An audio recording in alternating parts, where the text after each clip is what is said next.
During my hospital stay, my girlfriend took care of me with painstaking, meticulous attention. Even the lady in the next bed started urging us to get married, asking when the wedding would be. I not only ignored her, I even waved my hand impatiently and said, "It's just for fun, why on earth would we get married?" What Willow doesn't know is that I already discovered she'd activated a couple mode in a game with someone saved in her phone as Makoto last night, when she forgot to lock her phone while getting me a glass of water. Chapter 1. The day I was discharged, the biggest snowstorm of the year hit the city. Willow looped the scarf she had knitted herself around my neck, overjoyed, saying I looked like a pig-headed fool. I frowned but kept silent. She tilted her head, slipped her arm through mine, and asked what was wrong. I stared into those star-filled eyes of hers. I just couldn't figure out how this woman could be cheating on me while still acting so gentle and virtuous. Chapter 2. Willow's WeChat moments are full of me, because I have chronic gastritis. This pampered girl who'd never lifted a finger for housework learned to cook all sorts of stomach-soothing dishes. Every time I came home after drinking at business dinners, she would grumble, but she always brought out the porridge she'd prepared in advance. She was gentle, considerate, and understanding. She remembered what I liked to eat and use, handled every detail of our daily life so I didn't have to worry about anything at home, just focus on fighting my battles outside.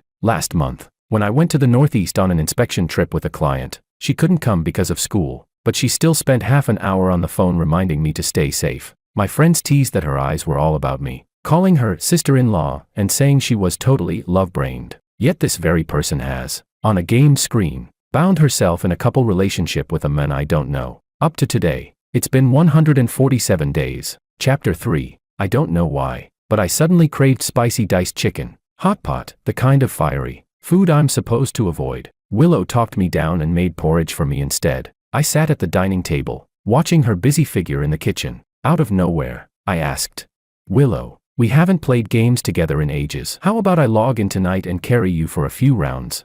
She froze for a split second, then smiled and poked me. "Sure, hubby, what made you want to play today?" It's true, I hadn't touched games in 2 or 3 years. Ever since my career picked up, I rarely dove into gaming, not because it wasn't fun or I lacked time, but because every time I opened the interface I felt a raw impatience and fatigue. Those days of being immersed in games with Willow feel like a distant dream, beautiful, but the details are blurry. Now, I was even more annoyed playing, because Willow was using an alt account with me. After we lost a match, I tossed my phone onto the sofa. She just gave a gentle smile and said cautiously, "Hubby, you already did great. I'm the noob. How about we do something else?" After food and drink, she curled up next to me on the sofa. Her breath brushed my ear, her slightly damp hair carrying the fresh scent of just-washed shower gel. I instinctively pushed her away. She raised her brows in surprise, but still nuzzled me and told me to sleep early. Chapter 4. The next day I didn't wake Willow up, I just went to work first. At noon she sent me 2 texts. The first, "You just got out of the hospital. Don't eat anything raw or cold. I ordered seafood millet porridge for you, finish all of it. Okay." The second, "Were you in a bad mood yesterday? After work, let's go catch a movie. We haven't done that in ages." I locked my screen and felt a stab in my stomach. I got off work on time and drove to her school to pick her up. Without a word, I took her straight to the cinema. She didn't feel awkward at all. She looped her arm through mine affectionately. The movie was boring, and Willow's phone kept lighting up. Halfway through, she suddenly told me the school had an urgent matter and she had to take a call. I nodded and said fine. I'd head home after the movie, but she probably didn't expect me to follow her, walking out of the theater right behind her. Luckily she was on foot. If she'd taken a cab, I might not have caught up. The destination was close, a hospital next door. Willow's figure stands out. She's easy to spot in a crowd. So when a man rushed out of a department and swept her into his arms, I saw it clearly. Willow let him hold her. She turned her head aside, neither responding nor pulling away. Chapter 5. I got home later than Willow. She was sitting at the dining table, head tilted, watching me. I had no intention of explaining anything. As I walked past, she grabbed my sleeve. She asked, "Hubby, what's up with you these days? You seem so stressed. Did something go wrong at work?" She stood on tiptoe, arms around my neck, about to kiss me, but the image of that man holding her flashed in my mind. I jolted and shoved her away. I said, "Go take a shower." My tone reeked of disgust, yet she didn't really suspect anything. On her way out she even tossed me a flirty wink. Willow, she's pretty lax about guarding herself from me. Look, her phone wasn't locked again. This time, I went through her WeChat. Yesterday she'd used a WeChat account to game with me, but that was clearly her alt. After fiddling around, I realized she'd hidden another WeChat app on a different screen. Logged into it was another account. The account was pretty empty, just a few people, including her bestie. Pinned at the top was a chat with someone named Makoto. Right as I looked, Makoto happened to send a message. Willow, I'm sincere. I want to be with you, through autumn and winter. Regardless of heat or cold, not just saying I love you through a phone. Willow, when will you lay it all on the table with your boyfriend?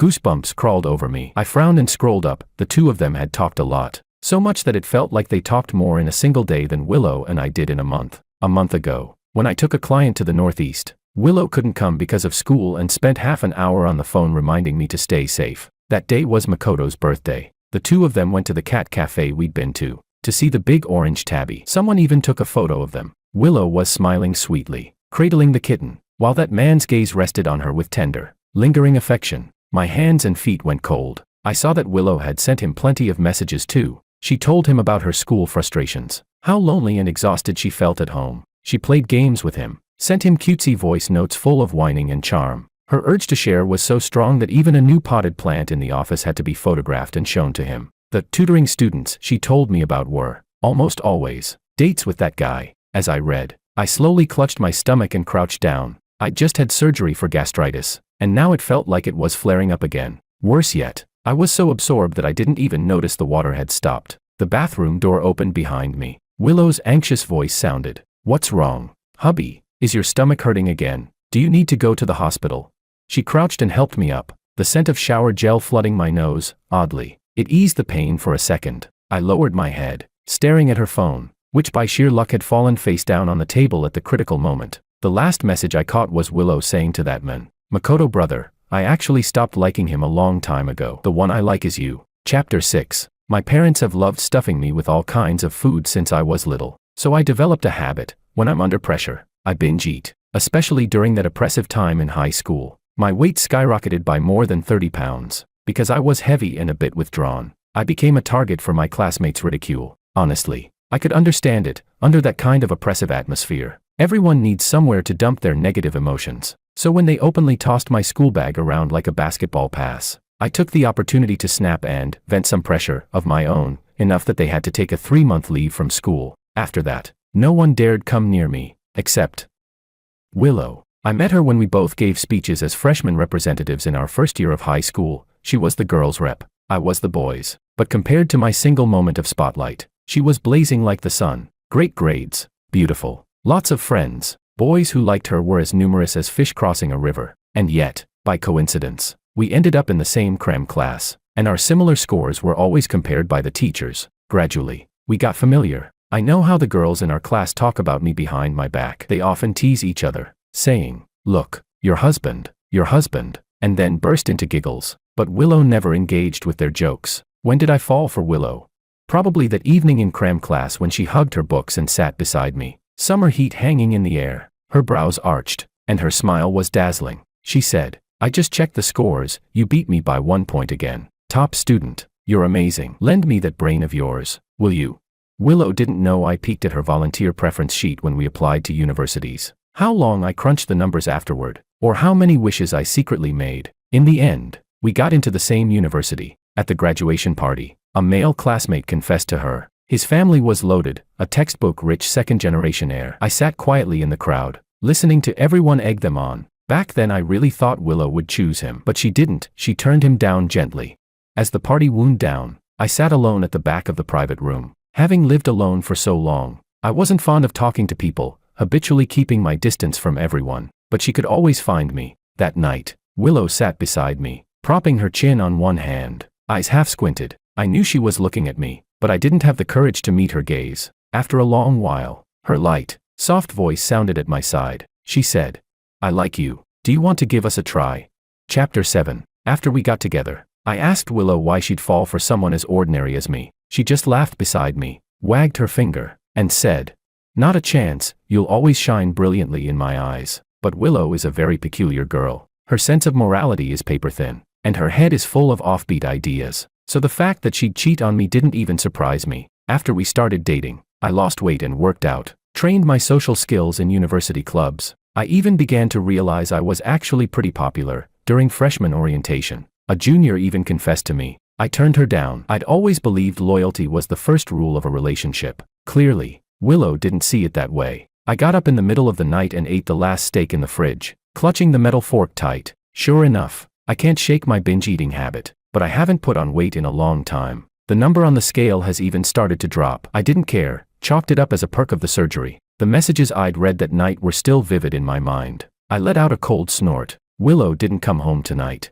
I called her phone. She picked up almost instantly. I asked, "Where are you?" On her end, the wind was howling. She said, "Just got off work. Heading home now. Miss me?"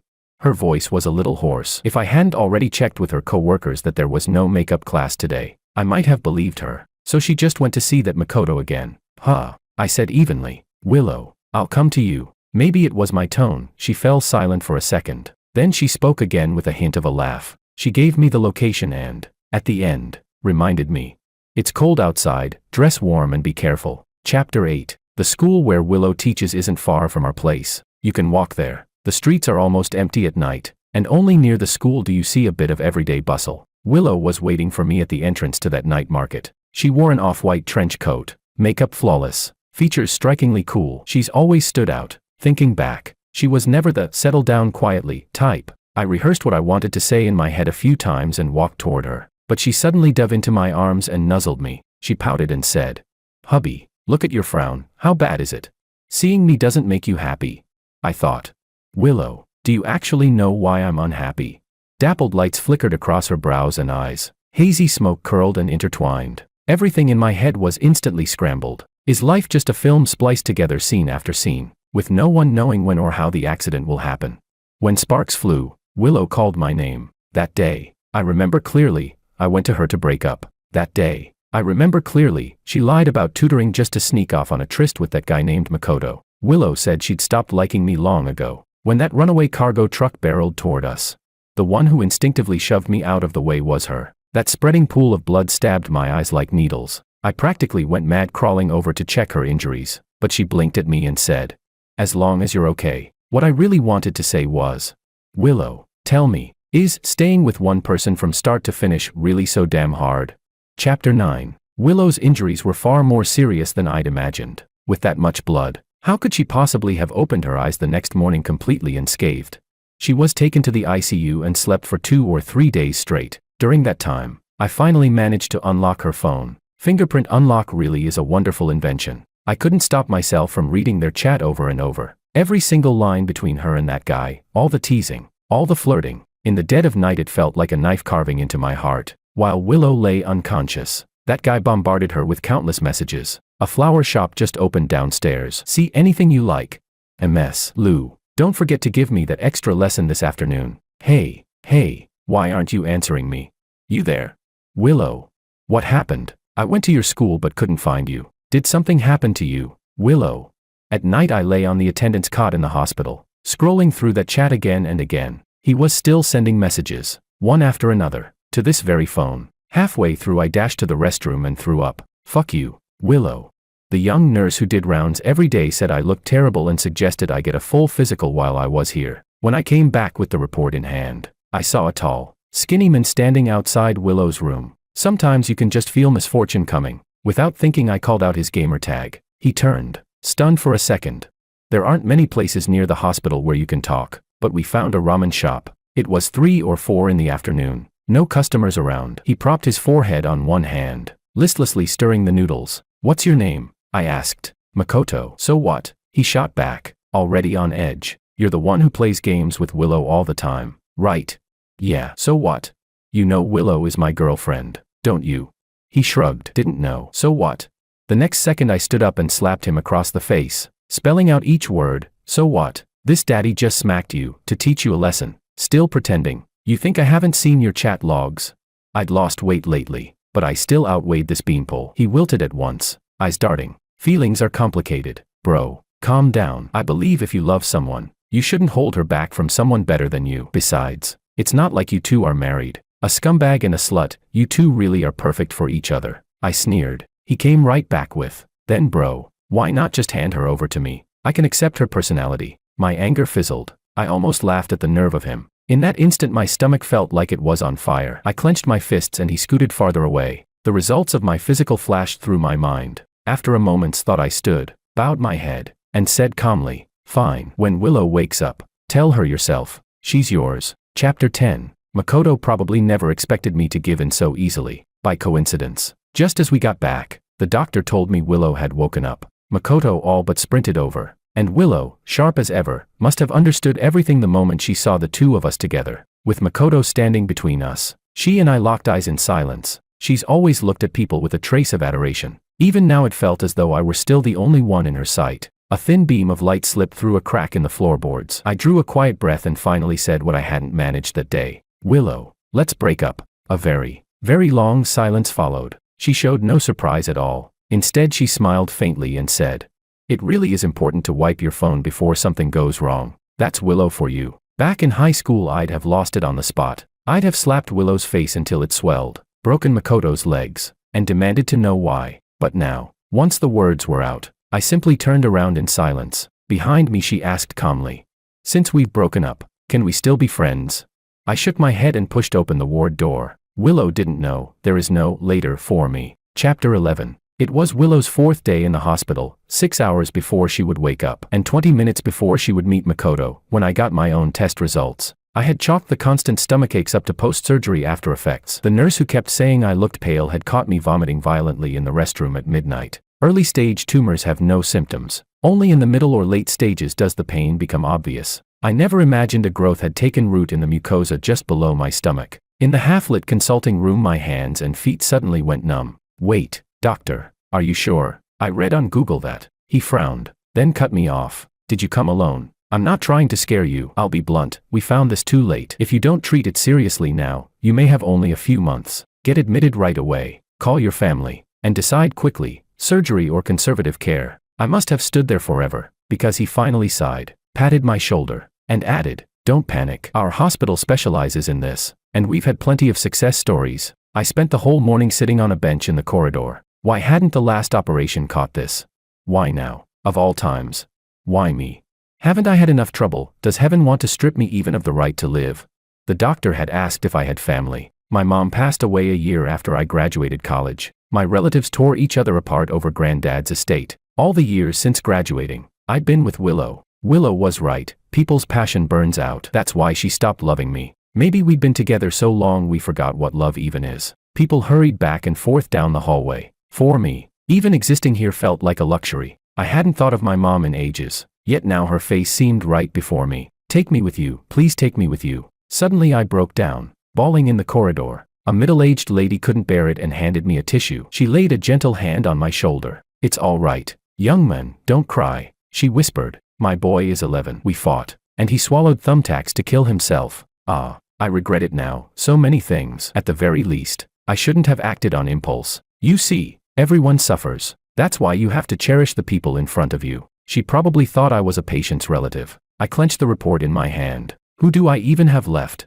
I suddenly remembered a day when Willow and I argued about who would die first. She said she wanted to go before me. She couldn't bear life alone. I joked that with my workload I'd probably drop first. She burst into tears and said, "I'm yours, until you die. I'll stay by your side forever."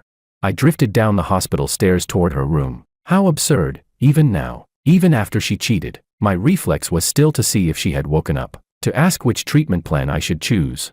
But that day, standing at the stairwell landing, staring at the men outside her room, I understood with painful clarity. Willow was no longer mine. Chapter 12. When the last leaf of autumn fell, Willow broke up with Makoto. It felt like nothing to her, yet Makoto was on the verge of a breakdown. Lowering her gaze, Willow blocked the person who kept bombarding her with messages. A car horn blared beside the street, and she looked up at the now bustling night market. She suddenly remembered how, 2 years earlier, she had shoved George aside and saved him from a car accident. Come to think of it, it had also been 2 years since he walked out of her life. Willow had never doubted that she loved George. In fact, her feelings had never burned so intensely as when she loved him. Even after the breakup, the turmoil refused to settle. There was a time she outright hated him, yet it was still George who haunted her thoughts. So she ended things with Makoto. She knew winning George back would be painfully hard, but she wanted to try. Had he been well these past years? Was his stomach still acting up? Did he still skip breakfast and stay out drinking late into the night? In every lonely night she caught herself thinking of him. Even when she looked at Makoto, her mind was full of George. Willow had always followed her impulses. If she still loved George, she had to reach out. Her first idea was to add his WeChat using his phone number. but the request was never accepted. His profile picture and name were different, too. Back when they broke up, George had blocked her everywhere. He'd left decisively. She remembered clearly, that day she asked if they could still be friends. George shook his head. So winning him back might be difficult, but she believed she might not fail. After all, she knew her own strengths, and George's weaknesses. Honestly, men can't stand to see a pretty woman cry. They're easy to handle. Act a little cutesy and pitiful and he'd ache for her. Smile at him and he'd be utterly smitten. Since WeChat brought no reply, she tried other ways to find him. Apparently George had moved away. And, oddly enough, none of her best girlfriends had heard from him either. She finally managed to add one of George's old friends on WeChat. That person cursed her out and blocked her again. Spend the rest of your life drowning in regret. You filthy bitch. Willow rolled her eyes. She didn't believe it. As long as she could see George again, everything could still be saved. She knew him too well, his tastes, his preferences, exactly how to charm him until he lost his mind. So much was etched into her bones. That's why she'd never stopped thinking of him. Willow refused to believe George had forgotten her completely. It happened at a Saturday high school reunion. During idle chatter, old stories surfaced. Willow couldn't hold her liquor. After 2 drinks she propped her head on her hand, bored, listening to gossip. But when she heard George's name, she suddenly looked up. Hey, remember that old classmate? Someone sighed. Such a pity, he died so young. Yeah, another agreed. I went to his funeral earlier this year, stomach cancer, I think. So tragic. His parents were gone too. When he passed, he was all alone. So young. Stomach cancer. Funeral. Those words felt alien, as though she'd never heard them in her life. She sprang to her feet, and every gaze converged on her. Her head buzzed. Maybe it was the alcohol. Maybe she'd misheard. Maybe it was just someone with the same name. George was no longer in this world. How could that be? Had George died a year ago? Would she never see him again, never find him? Death, what did it mean? Did it mean they would never meet again in this lifetime?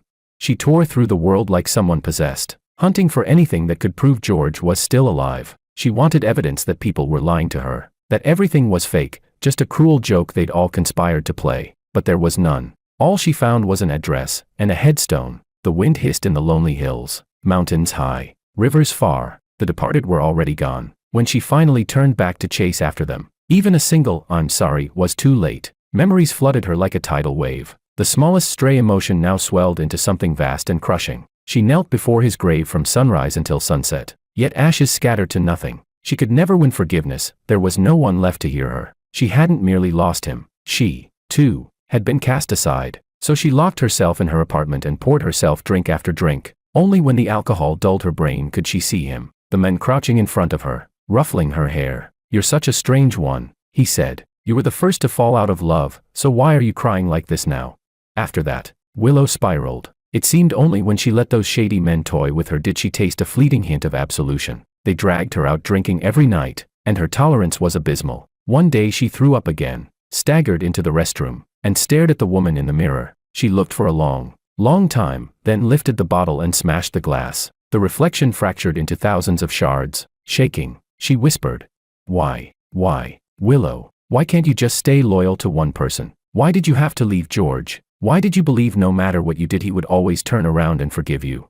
Only later did she realize she had never stopped loving him. Some love sink into the marrow. Abandoning him had been effortless. Losing him now hurt so much she could scarcely breathe. Suddenly she snatched a shard from the floor. Facing the shattered mirror, she carved a large X across her own lips. Blood streamed down her cheeks at once. Even the men who had brought her there were startled. Cursing, they rushed her to the hospital. Chapter 13. Later, she pushed the limits even further. Even with a mask covering her mouth, her face still oozed allure. One man pinched her disfigured lips and said, I like you in this broken state. Alcohol and debauchery soon became the main motif of her life. There were things she tried desperately to forget. When she couldn't, she drowned them in whatever she was doing. Rumor had it in their circle that, as long as a man looked like George, she'd hop on a plane to any corner of the country. The frenzy of longing was numbed that way, until one day it surged back like a burst dam. Everyone seemed to have George's face, yet none of them were him. The moment she saw one of those familiar-looking faces, a wave of nausea hit her. She rushed into the restroom and vomited until the world spun black.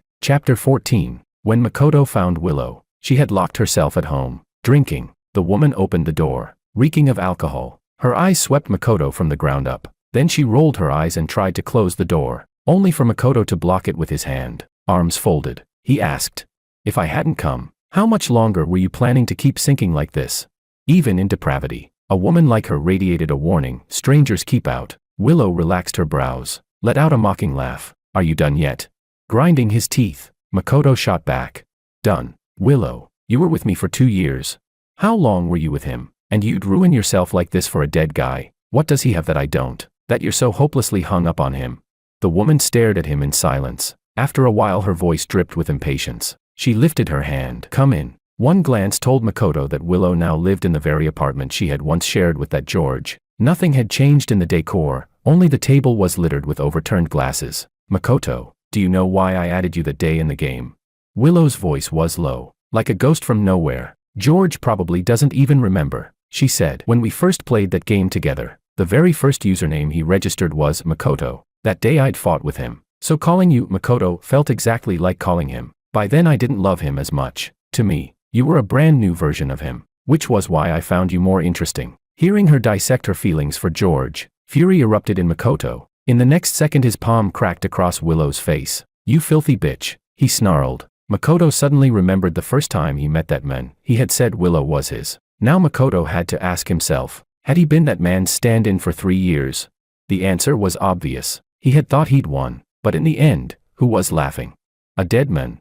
Seeing Makoto lose control, Willow pretended to pull out her phone to call the police. Panicked, he bolted out the door. His curses still echoed, but the door shut them outside. Willow stared into her own eyes in the mirror. Today was an important day. She didn't want anyone to disturb her. Chapter 15. Christmas Eve. The streets were already filled with a festive, joyful atmosphere. This was probably the first time Willow had stepped out of her home in half a month. She had showered, put on delicate makeup, and dressed properly before heading out. December 24th, this was the day they had officially gotten together. The city lights glowed in the night, and in this sleepless metropolis, it seemed like everyone was paired up. She walked down the street but was suddenly bumped into by someone. The person said, "Miss, you're so beautiful. Didn't your boyfriend give you flowers? Here, take this bouquet." A little boy shoved a large bouquet into her arms. Willow held the flowers, suddenly a bit at a loss. If only they were from George. If only he were still here. Then, an overwhelming sense of guilt swept over her heart. The next moment, a female voice broke through her thoughts. "Hi, excuse me, could I buy those flowers from you?" It was a girl with a sweet smile and a bun hairstyle, someone who easily made a good impression. She said, "My boyfriend is being a total jerk, didn't even get me flowers today. I want to buy some and pretend someone else gave them to me, just to mess with him. But you know how it is, there's no place open for flowers tonight." Willow thought. A couple having a little fight. Huh. She stood dazed and handed over the bouquet, not intending to take money, but the girl had already stuffed a red bill into her hands. After thanking her, the girl walked off, while Willow stood still. George had once made her angry, too. She thought he had forgotten this important day and sulked, but when she opened the fridge, it was packed full of roses. In that moment, Willow felt like she loved George so much, loved him so much, she was willing to give her life for him. Willow felt like she was going insane from the memories. What if she hadn't done those things? What if she hadn't betrayed him? If she had stayed by his side, could they have spent their last Christmas together? Willow thought maybe she was becoming addicted to alcohol. She found another nightclub, drank and drank. No matter how much she drank, her tolerance never improved. She'd just end up throwing up. But when she drank too much, it felt like she could see him. Like now, a man who looked so much like him walked right past her. She burst out of the crowd, frantically chasing after him. But out on the street, among the sea of people, there was no trace of the man she was looking for. Another hallucination. But this time, she seemed to have messed with the wrong people. "Hey, you fucking blind or what?" A burly man yanked her by the arm, and a group of people dragged her into an alley. The outside world was too loud and cheerful. No one heard the violence hidden within. The men sneered. "You got money? Hand it over, sugar mama." He rummaged through her bag, but only found a ring, and it was only when she saw the ring that Willow's eyes snapped open. She tried to grab it back, but the men dangled it above her like a cruel joke. That ring was a gift from George, the only thing she had left that was connected to him. She couldn't get the ring back. She struggled, but several people surrounded her, kicking and punching. Drunk and out of control, she lashed out in a fit of madness. In the end, Willow curled up on the ground, finally locating the ring, only for them to realize it was made of cheap metal and had no resale value. They tossed it aside like trash. She clutched the ring to her chest like it was the most precious thing in the world. Someone muttered, "Shit, she's not dead, is she?" Another said, "Forget it, let's get the hell out of here." She didn't know how much time passed. Eventually, the group ran off into the distance. Willow felt like every organ inside her was in pain. She genuinely thought she was dying, but she laughed. Winter really was kind of cold. If she just lay there like this, would she ever wake up again? No one cared what happened in a quiet alleyway. The parade floats rolled by, echoing with laughter and music. Willow didn't know if she had opened her eyes and looked toward the next street over. There, a man was gently coaxing a girl holding a bouquet of flowers. The girl said, "All right, I'll stop teasing you. Guess where I got these flowers?" The man replied, "Who gave them to you?" She said, "Willow, I think she used to be your ex." George scratched his head and said, "Oh, she came too." The girl fiddled with the petals in her arms and nodded. "She still seems to love you, but she probably thinks you're dead. She doesn't look like she's doing well." The men shrugged indifferently. "It all started with my friend wanting to mess with her. Then the whole group got involved and started playing along. I live abroad now." In the end, those idiots decided to put up a fake gravestone for me, just to prove I was dead. What a joke. But hey, I've got a tough life. Even if she dies, I won't. The doctor said it was a miracle I survived. I was more afraid they'd curse me into the grave. Whatever. However Willow feels has nothing to do with me anymore. People have to move on. Honestly, after making it through all that illness, she just doesn't matter to me at all anymore. He yawned and threw an arm around the girl's shoulder. "Come on, baby. Stop fussing. Let's get in the car. I've got a little surprise for you." The clock struck midnight. Snow began to fall softly from the night sky. The stars glittered, neon lights sparkled, and the crisp jingle of bells ushered in another year.